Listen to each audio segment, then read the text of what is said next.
Right now, someone is controlling you. They're deciding what you buy, what you believe, even who you trust. And the worst part? You think it's all your idea. You're not paranoid, you're just unaware. Most people live their entire lives as pieces on someone else's board. But here's the truth. Once you see the game, you can't unsee it. And today, you're about to see everything.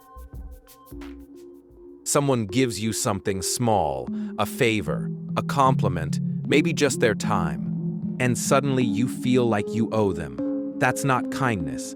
That's strategy. This is called the reciprocity principle. When someone gives first, your brain automatically feels in debt.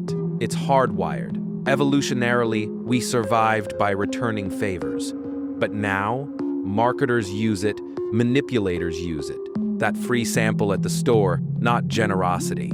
It's a trigger. The moment you accept it, your brain shifts from maybe to I should buy something. Watch how often people give you things you didn't ask for.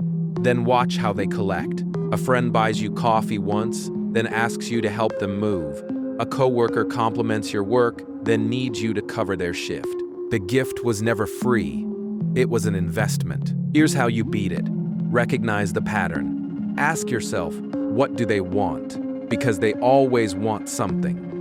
And if you accept the gift, accept it fully. Don't let it become a chain around your decision-making. But reciprocity is just the surface. Because while you're busy feeling grateful, something darker is already happening in your mind. You think you're making decisions. You're not. You're selecting from a menu someone else designed. Here's how it works. Give someone 2 bad options, and they'll pick the least bad one. Then they'll defend it like it was their idea. This is called the false dilemma. Governments do it, companies do it, even your friends do it. Do you want to meet at 8 or 9? Sounds harmless. But notice what wasn't asked. Do you want to meet at all? The choice was never real. It was a frame. And you walked right into it. Look at politics, left or right, red or blue. The entire system is built on making you think there are only 2 sides. But who decided those were the only options? The same people who benefit from you fighting over crumbs while they keep the whole cake. Stores do this too. Ever notice the medium option? It's there to make the large look reasonable. They don't want you to buy the medium. They want you to feel smart for choosing the large. You didn't choose anything. You were guided. Real power isn't picking from the options given. It's questioning why those are the only options. The moment you ask that question, the frame breaks. But most people never ask. They just keep choosing from someone else's menu. And while you're choosing, they're watching, studying, learning exactly what makes you move. Humans are herd animals. We look around to see what everyone else is doing, then we copy it. We call it fitting in. Psychologists call it social proof. Manipulators call it easy. Here's the trick. Make it look like everyone is already doing the thing you want them to do. Fake reviews, paid crowds, bots that inflate numbers. It doesn't matter if it's real. It just has to look real. Join 10,000 others who already trust us. Did 10,000 people really join? Maybe, maybe not, but your brain doesn't care. It sees the number and thinks if that many people are doing it, it must be safe. This is why scams work, why cults grow, why bad ideas spread. Because once it looks like everyone believes it, your brain stops questioning it. You don't want to be the outsider, so you join. You conform. You follow. Restaurants do this with fake lines. Apps do this with fake download counts. Influencers do this with bot followers. The crowd isn't real, but your reaction to it is. Here's the test. If everyone jumped off a bridge, would you? You'd say no. But if you saw 100 people jumping and smiling, you'd at least walk to the edge and look. That's social proof. And once you're at the edge, someone just has to push. But there's a game even quieter than this. One that doesn't need crowds. A third, just time. They don't ask for everything at once. They start small. So small you don't even notice you said yes. This is how cults recruit, how abusive relationships trap you. How companies get you locked into subscriptions. First, they ask for something tiny, a minute of your time, your email, a small commitment. You say yes because it's harmless. But that tiny yes changes something in your brain. Now you've identified yourself as someone who says yes to them. And the next request is just a little bigger, then bigger, then bigger, until one day you're in deep, wondering how you got there. It's never one big decision. It's 1,000 small ones. Each one feels reasonable in the moment, but they add up. And by the time you realize what's happening, walking away feels harder than staying. Just sign up for the free trial.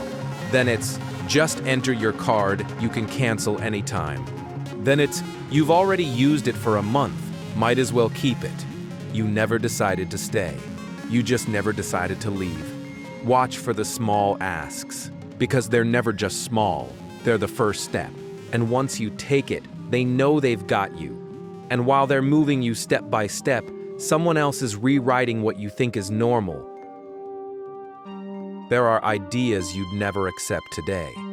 But 5 years from now, you might defend them, not because you changed, because they moved the window.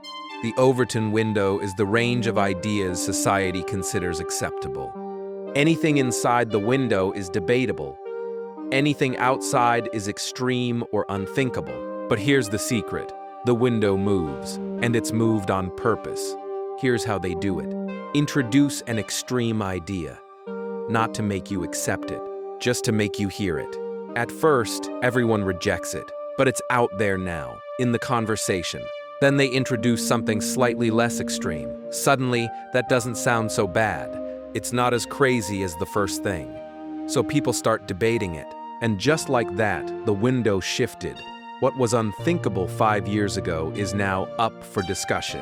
What was up for discussion is now policy. And what was once normal, now it's old-fashioned or outdated. They're not convincing you to accept the idea.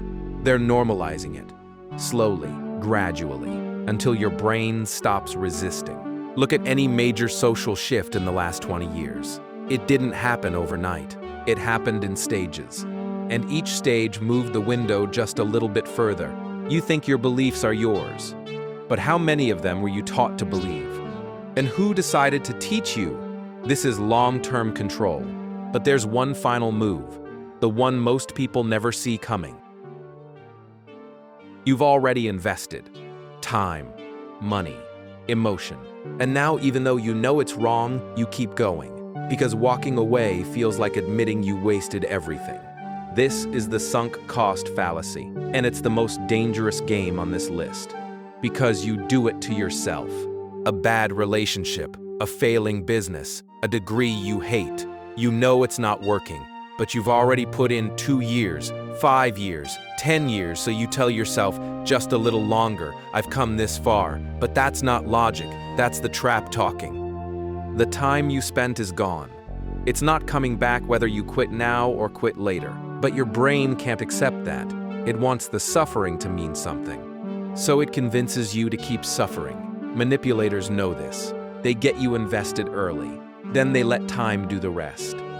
The longer you stay, the harder it is to leave. Not because it gets better, because it gets harder to admit you were wrong. Casinos use this. Abusers use this. Companies use this. They don't need to keep convincing you. They just need to keep you long enough that you convince yourself. Here's the truth. The best time to quit was before you started. The second best time is right now, not next week. Not after one more try. Now. Because every day you stay is another day you'll use to justify staying tomorrow. You just learned 6 ways people control you without you knowing. But here's the real question. What are you going to do about it? Because now you see the game, and once you see it, you can't pretend you don't. You can keep playing along, or you can start playing back. The choice was always yours. You just didn't know you had one. If you want to learn more ways to see through the noise, subscribe. But do it quietly, and hit like if this opened your eyes, because most people will watch this and forget it by tomorrow. The game doesn't stop. But now, at least you know you're in it.